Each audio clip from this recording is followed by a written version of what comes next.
মেয়েদের কপালটা সত্যিই খারাপ। কেন বললাম জানেন?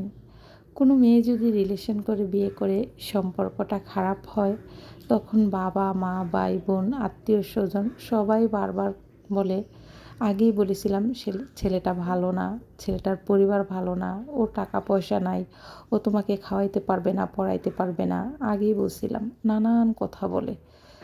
মেয়েটাকে শ্বশুরবাড়ির লোকজনও সে একই কথা বলে।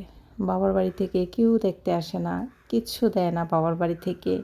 রিলেশন করে বিয়ে করে এসেছো, নানান কথা বলে। মেয়েটা মুখ বুজে সহ্য করে থাকে, শুধু ভালোবাসার মানুষটার দিকে তাকিয়ে। আর যদি বাবা মা বিয়ে দেয়, নিজেরা দেখে শুনে বিয়ে দেয়, আত্মীয় স্বজন, ওই সম্পর্ক খারাপ হলে তারা কি বলে জানেন? কপালে ছিল, ভাগ্যে ছিল, তাই তোমার এই জীবনটা এরকম হয়ে গেছে। সম্পর্কটা তোমার ভালো হয় নাই, মন মতো হয় নাই, আমাদেরও মন মতো হয় নাই। আসলে তোমার ভাগ্যে ছিল। কিন্তু রিলেশন করে বিয়ে করলে তখন ভাগ্যের উপরে ছেড়ে দেয় না। অনেক পরিবার আছে, ছেলে মেয়ে যদি কাউকে পছন্দ করে তারা সেটা মেনে নিতে চায় না। তারা কদিনই বা বাঁচবে। একটা জিনিস একবারও ভাবে না যে একটা ছেলেকে একটা মেয়ের মনে ধরতেই পারে, একটা মেয়েকে একটা ছেলের মনে ধরতেই পারে। আর রিজিকের মালিক তো আল্লাহ। মানুষের সব সময় তো একরকম অবস্থা থাকে না। কাকে আল্লাহ কখন টাকা পয়সা দেবে, কার মন কখন আল্লাহ পরিবর্তন করবে, শুধু আল্লাহই জানে। শুধু পরিবার এই জিনিসটা বুঝতে চায় না। ওরা জোর করে সন্তানের উপর, ছেলে হোক মেয়ে হোক, তখন সম্পর্কটা খুব খারাপ হয়ে যায়।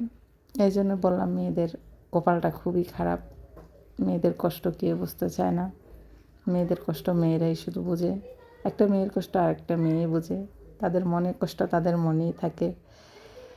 যাই হোক, ভিডিওটা যদি ভালো লাগে সবাই লাইক, কমেন্ট অ্যান্ড শেয়ার করে দেবেন। সবাই ভালো থাকবেন। টাটা। কিছু মানুষ আছে, স্বামী স্ত্রীর মধ্যে ঝগড়া হইলে আর একটু আগুন লাগায়া দেয়। বিশ্বাস করেন, আমাদের সমাজে এরকম মানুষ অনেক আছে। এগুলো না বেশিরভাগ গ্রামে চলে।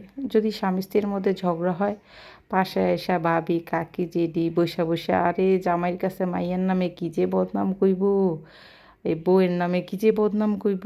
যদি শ্বশুর বাড়িতেও ঝগড়া হয়, আর মাইয়াটার পাশে থাইকা যদি ঝগড়া হয়, আহারে চাচি জেডি সবাই মিলে বউডার কাছে যেই বদনাম কইব পোলাটার নামে। জামাই বাড়ি তো এরকম হয়, মানে দুই বাড়িতেই এরকম করে। কিছু মানুষ আছে বেশিরভাগ গ্রামে, বুঝছেন? মানে স্বামী স্ত্রীর মধ্যে কোন সংসারে ঝগড়া না হয় বলেন? ঝগড়া হইলে এই জিনিসটা একটা সময় ঠান্ডা হয়ে যায়। সমাধান করে দেওয়া উচিত। ভালোভাবে দুইজনকে বোঝানো উচিত যে এটা ভালো না, ওইটা করা উচিত। বাকি এগুলো না কইরা কিছু মানুষ আছে আর একটু আগুন লাগায় দেয়, যেমনি মানে জিনিসটা সংসারটা শেষ করে দেওয়া যায়, বুঝছেন?